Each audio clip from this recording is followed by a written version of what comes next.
پادری ہیں اور جو نہیں پڑھ سکتے وہ کلیسیا ہیں. ٹھیک ہے, کوئی بھی جاننے کے قابل نہیں ہے تو کون اندھا ہو جاتا ہے؟ یہ وہ کون لوگ ہیں جو اندھے ہو جاتے ہیں؟ اگر آپ سمجھتے ہیں تو صرف یہ کہتے ہیں کہ وہ سمجھتے, لیکن ایسا کیا ہوتا ہے؟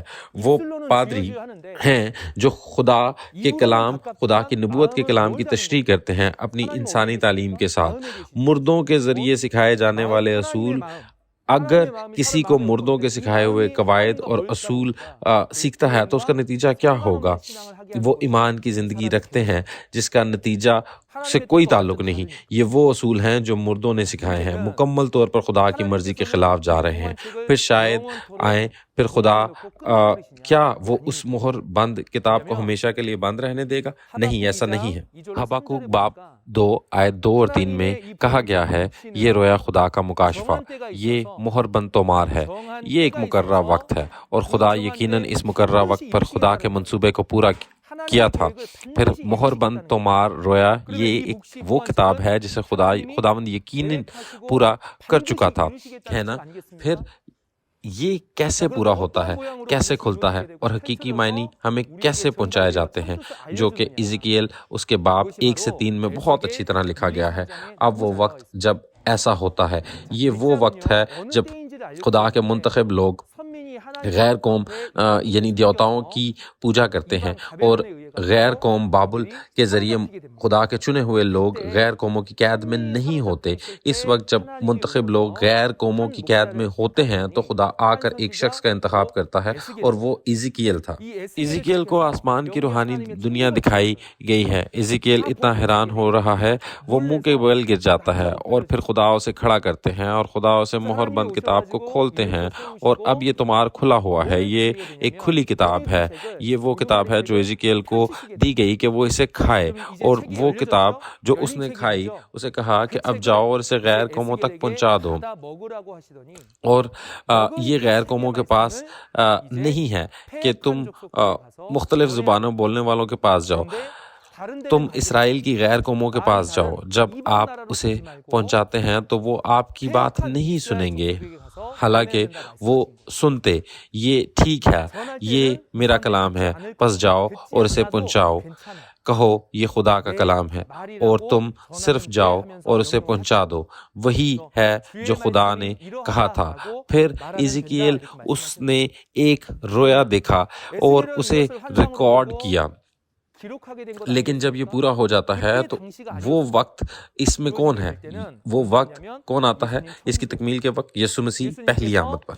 یسوع وہ ہے جو خدا کی طرف سے کھلی کتاب حاصل کرتا ہے اور وہ اسے غیر قوم تک پہنچاتا ہے. ایک غیر قوم تھی جو یسوع کے پاس آئی اور کہنے لگی, کیا تو میری بیٹی کی مدد کر سکتا ہے؟ تو یسوع نے اس سے کہا, وہ یہ تھا کہ مجھے صرف اسرائیل کی کھوئی ہوئی بھیڑوں کی طرف بھیجا گیا ہے. اور ایزیکیل نے جو کہا تھا یسوع نے اس کلام کو پورا کیا.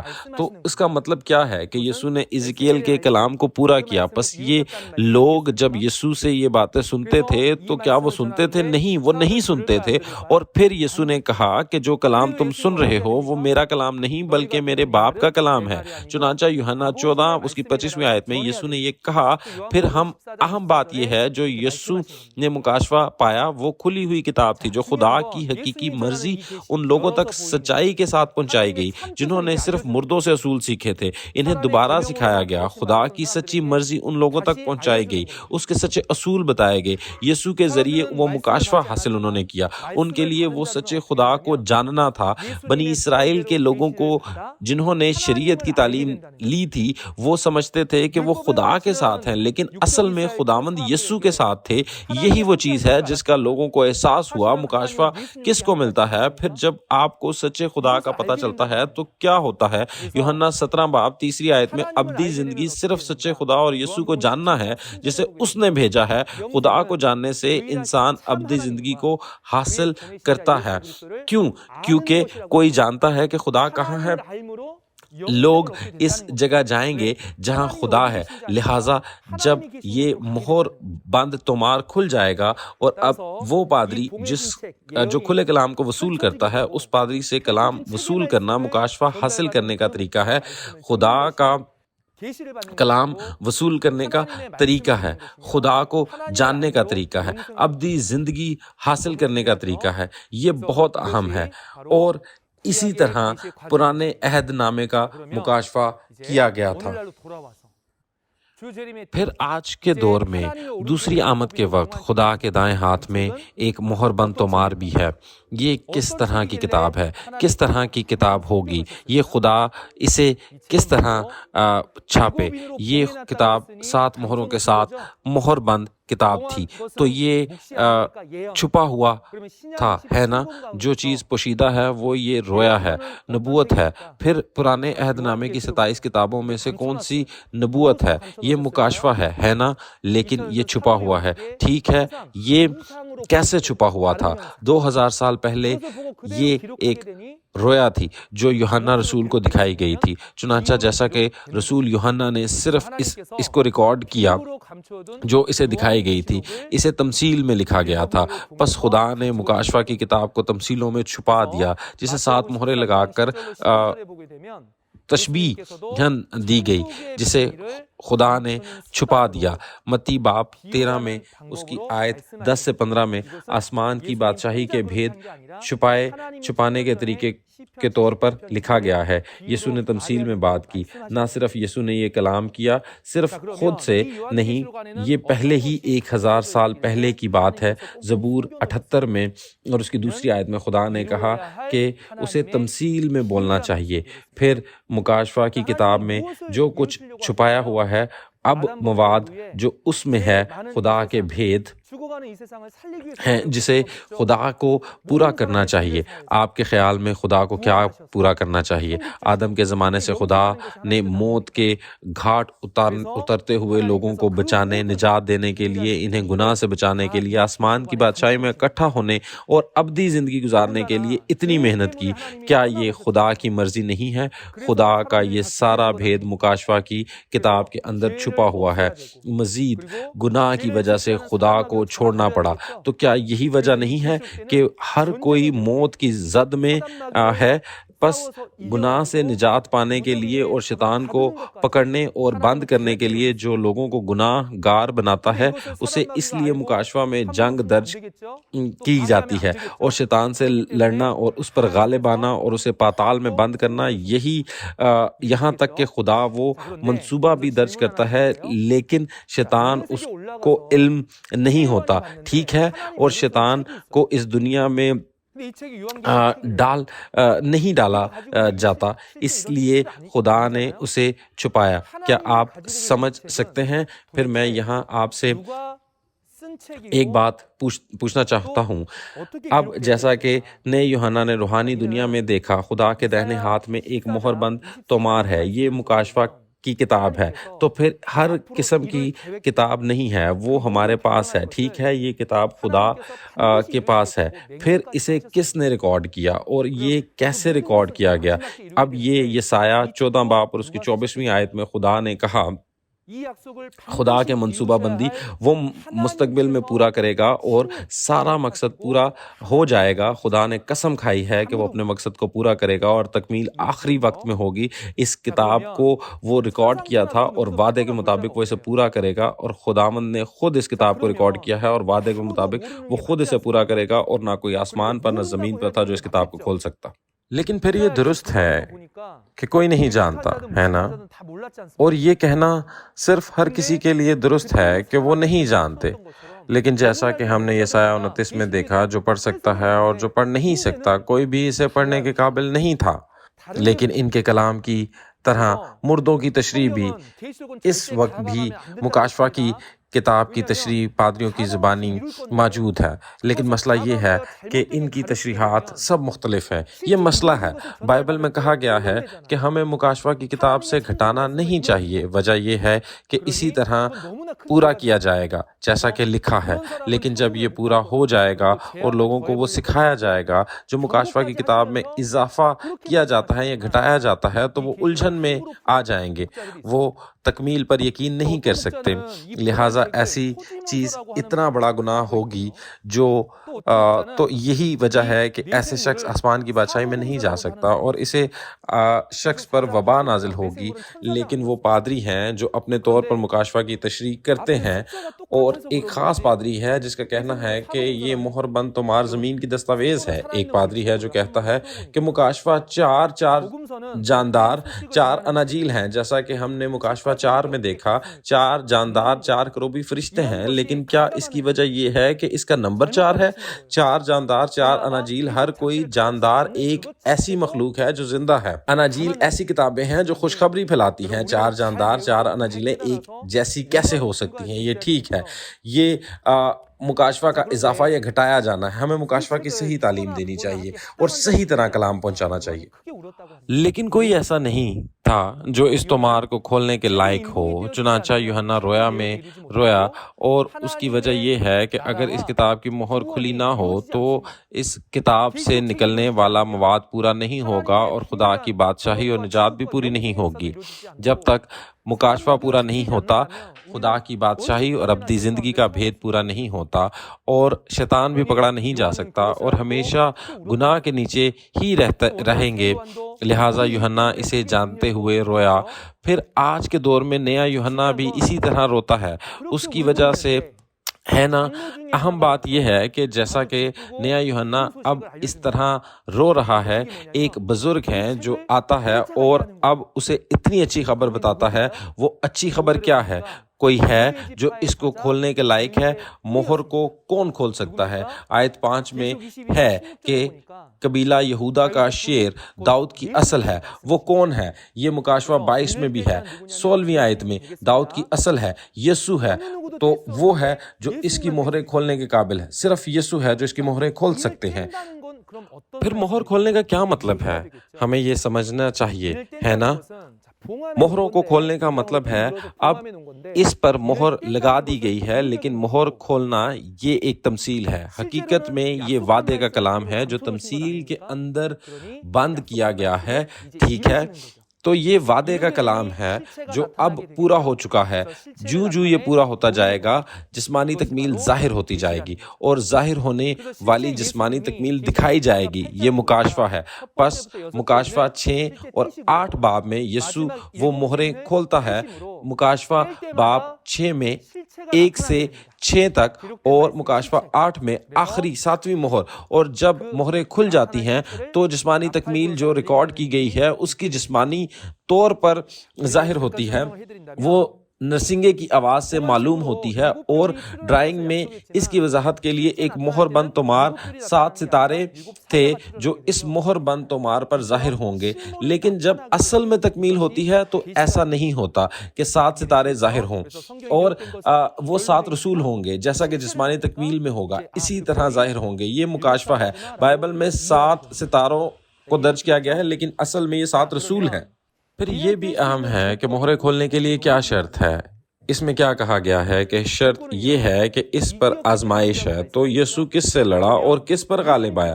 یوحنا 16:33 میں کہا گیا ہے کہ یسوع نے دنیا سے جنگ کی اور اس پر غالب آیا۔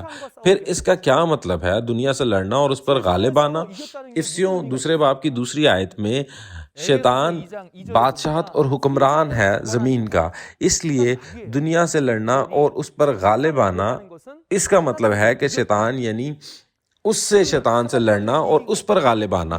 پھر شیطان پر غالب آ کر مہریں کھولنے کی شرط کیوں ہے؟ اس کی وجہ یہ ہے کہ وہ شیطان کی شناخت اور بھید کو جانتا ہے، کیونکہ اس نے شیطان سے لڑائی کی اور اس پر غالب آیا۔ وہ شیطان کی شناخت جانتا ہے، شیطان کا بھید، شیطان کیا کرتا ہے، شیطان کیا کہتا ہے، شیطان کس طرح خلل ڈالے گا۔ لہٰذا اگر کوئی جانتا ہے کہ یہ دھوکہ ہے تو کیا لوگ اس دھوکہ دہی سے دھوکہ کھا جائیں گے؟ نہیں۔ یہ بھی جب لوگ اس دھوکہ دہی سے دھوکہ کھا رہے تھے کہ اس شخص کو دھوکہ دیں گے، تو کوئی انہیں بتا سکتا ہے کہ تاکہ لوگ اب اس دھوکہ کو نہ کھائیں۔ کیا ایسا نہیں ہے؟ پس جب شیطان ابلیس خدا کے کلام میں خلل ڈالتا ہے تو چاہے وہ اس خلل میں کیسا ہی خلل ڈالے، لیکن شیطان پر غالب آنے والا یسوع شیطان کو جانتا ہے، اس لیے یہ شرط بن جاتی ہے کہ وہ مہر کھول سکتا ہے۔ لیکن اہم بات یہ ہے کہ جب وہ مہر کی باتیں پوری ہوتی ہیں تو وہ مہریں کھل جاتی ہیں اور وقت یسوع روحانی دنیا پر غالب آتا ہے۔ تو یہی وجہ ہے کہ جب مہریں کھلی جاتی ہیں تو کوئی ایسا ہوتا ہے جو تکمیل کے ساتھ ہوتا ہے، جو ساری تکمیل کو دیکھتا ہے اور اس کی گواہی دیتا ہے۔ وہ کون ہے؟ یہ یسوع کا وعدہ کردہ پادری نیا یوحنا ہے۔ یہی وجہ ہے کہ آموس 3 باب کی 7ویں آیت میں کہا گیا ہے کہ خداوند اپنے بندے نبی پر اپنے منصوبے ظاہر کیے بغیر کچھ نہیں کرتا۔ پس جس نے مکاشفہ کے ابواب 1، 2، 3 دیکھے، اس نے کہا کہ وہ روحانی دنیا کی طرف آئے، اور مکاشفہ 4 سے آخر تک سب کچھ اس کو دکھایا جاتا ہے نا؟ اور جب اسے سب کچھ دکھایا جاتا ہے تو وہ کہتا ہے کہ اس نے زمین پر پورا کرو۔ اور مکاشفہ 22 اس کی 8ویں آیت میں کہا گیا ہے کہ میں یوحنا، میں وہ ہوں جس نے یہ سب باتیں سنی، دیکھی، اور ایک شخص ہے اور اس نے ان باتوں کی گواہی کلیسیاؤں کو دینے کا حکم دیا۔ تو جب مہریں کھلتی ہیں، پھر میں نے دیکھا، پھر میں نے سنا، ایک پادری ہے اور اس نے سمجھا ہے، اس پادری کے ذریعے ہم اس گواہی کے کلام کو حاصل کر سکتے ہیں۔ پھر مکاشفہ کی ترسیل کیسے ہوئی؟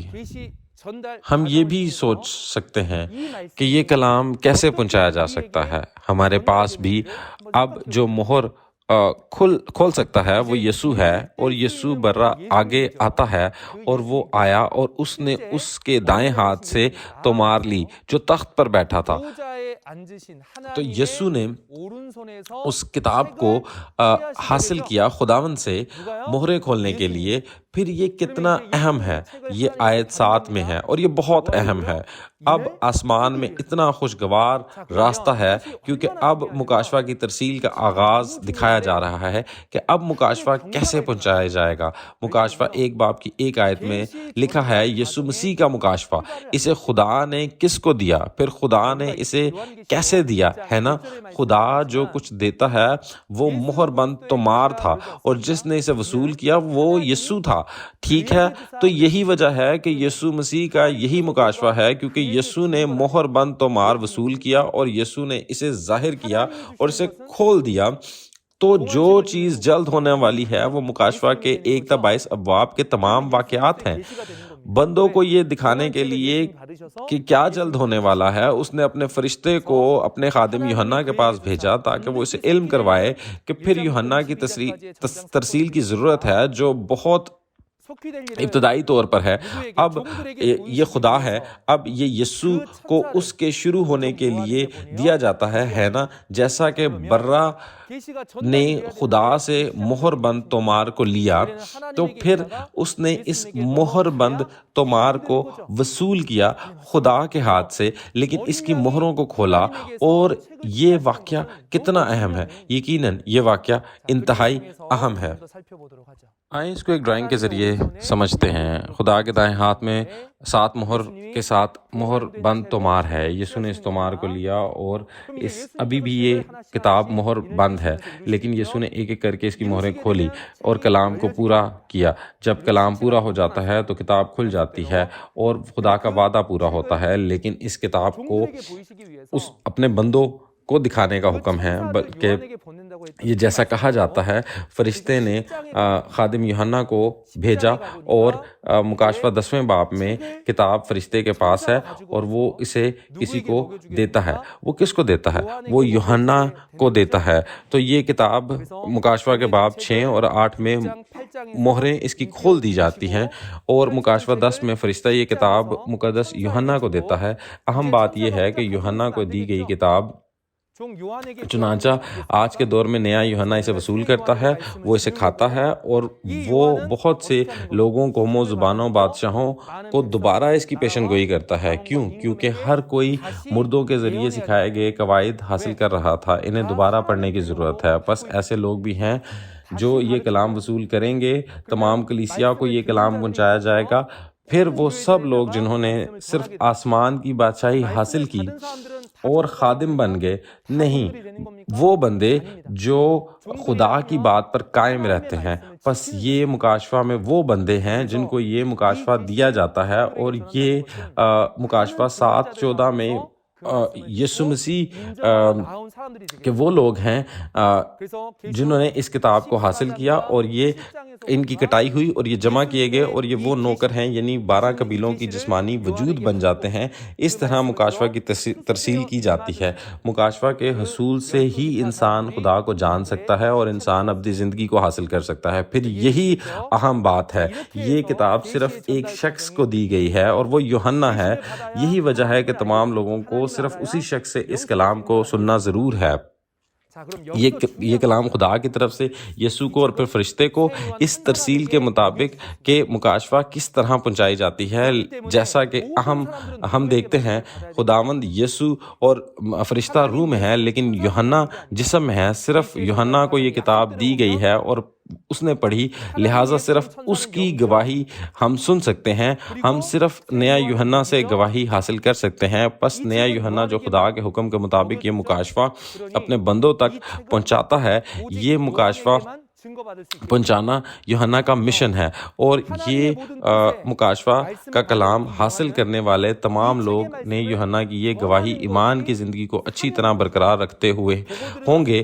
تو یہی لوگ ہیں جو ایمان کی زندگی کو اس کلام کے مطابق رکھتے ہیں۔ اگر یہ قیمتی نہیں ہے تو پھر ہمیں اس کلام کو حاصل کرنے کی ضرورت بالکل بھی نہیں ہے، لیکن اصل میں یہ بہت اہم ہے۔ اب ہم مکاشفہ باب 5 پڑھنے جا رہے ہیں، اور آئیں آیت 9 اور 10 کی تلاوت کرتے ہیں اور اس کو سمجھنے کی کوشش کرتے ہیں۔ اور وہ یہ نیا گیت گانے لگے کہ تو ہی اس کتاب کو لینے اور اس کی مہریں کھولنے کے لائق ہے، کیونکہ تو نے ذبح ہو کر اپنے خون سے ہر ایک قبیلہ اور اہل زبان اور امت اور قوم میں سے خدا کے واسطے لوگوں کو خرید لیا، اور ان کو ہمارے خدا کے لیے ایک بادشاہی اور کاہن بھی بنا دیا۔ آمین۔ جی ہاں، آپ نے خوب پڑھا۔ یہ وہ کلام ہے جو ہم نے ابھی پڑھا ہے۔ یہ کلام ہمارے لیے بہت اہم ہے اور ہمارے لیے امید افزا بھی ہے۔ چنانچہ یسوع مسیح غالب آئے، اس لیے یسوع خدا سے تومار کو لینے کے قابل ہوئے، اور جب وہ تومار کو کھولتے ہیں تو کیا ہوتا ہے؟ بہت سے لوگ خداوند یسوع کے خون سے خریدے جاتے ہیں اور بچ جاتے ہیں، اور خداوند کی بادشاہی اور کاہن بن جاتے ہیں، اور وہ زمین پر راج کریں گے۔ یہ کتنا حیرت انگیز ہے۔ پھر ہر کوئی جو واقعی اس مواد کو اچھی طرح سننے کی ضرورت رکھتا ہے، یہ دنیا بھر میں مسیحیوں کی دنیا ہے۔ کیوں؟ کیونکہ آخر میں یسوع کے خون کے ذریعہ نجات کا کام ہوتا ہے۔ ہم خداوند کے خون کی طاقت کے بارے میں کیسے تعریف کرتے ہیں؟ ہم نے کیا تعریف رکھی ہے؟ تاہم یہ طاقت کب آتی ہے؟ کس پر اس کا اثر ہوتا ہے؟ اگر مجھے معلوم نہیں تو نجات کا یہ کام مجھ سے کسی طرح تعلق نہیں رکھتا۔ اگر ہمارے پادری اس مکاشفہ کے کلام کو اچھی طرح سنتے اور سمجھنے کے قابل ہو جائیں، اور اگر آپ اپنے بہت سے لوگوں کے پاس جائیں اور بہت سے لوگوں کو نجات کی طرف لا سکتے ہیں، لہٰذا مجھے امید ہے کہ ہم واقعی اچھی طرح توجہ مرکوز رکھ سکتے ہیں اور اچھی طرح سن سکتے ہیں، اور ہمارے تمام عقائد کے خاندان یہ محسوس کریں گے کہ ہم اسے پورا کر سکتے ہیں۔ تو 4 جاندار اور 4 بزرگ وہ بہت خوش ہیں کہ نیا گیت گا رہے ہیں۔ پھر نیا گیت کیا ہوگا؟ نیا گیت کے بارے میں سمجھنے کے لیے ہمیں پہلے گیت کے بارے میں سمجھنا ضروری ہے۔ یہ نبوت کی خوشخبری ہے۔ استثنا 31 باب کی 19 سے 21 آیت اور 30 آیت میں خدا بنی اسرائیل کے لیے ان کو کہتا ہے کہ ایک گیت بنائیں اور اس کو گیت کو گائیں۔ اس کلام کو جو خداوند نے انہیں دیا اس کا گیت بنائیں، اور وہ مستقبل میں ہونے والی چیزوں کے بارے میں ہے، اور کہا کہ اسے گائیں۔ اس لیے یہ نبوت کی خوشخبری ہے۔ تو اگر گیت ایک پیشن گوئی ہے تو نیا گیت کیا ہوگا؟ نیا گیت ابھی سامنے آیا ہے۔ یہ وہ گیت ہے جو پہلے کبھی نہیں سنایا گیا۔ پھر جب نبوت پوری ہوتی ہے تو یہ وہ تکمیل ہے جو ظاہر ہو جاتی ہے۔ چنانچہ نیا گیت نبوت کی جسمانی تکمیل کی خوشخبری ہے۔ کیا ہم سمجھ سکتے ہیں